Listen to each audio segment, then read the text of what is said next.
শ্রাবণ ধারায় এত চেনা কি খুঁজে পাও যা আমার মাঝে নেই। এক বিন্দু পরিমাণও আমার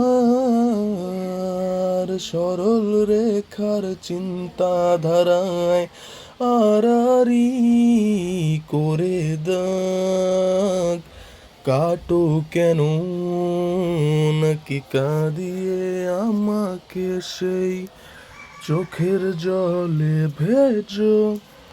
তৃষ্ণার তোর হৃদয়ে শুধুই আমি মরীচিকার মতো।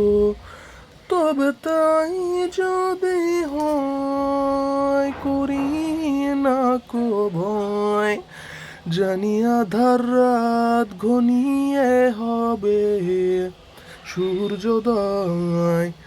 আমি ভেবে নিলাম তুমি সেই লাল গোলাপ যারে নিরন্তর পাহারা দেয় এক কাটার বাগান।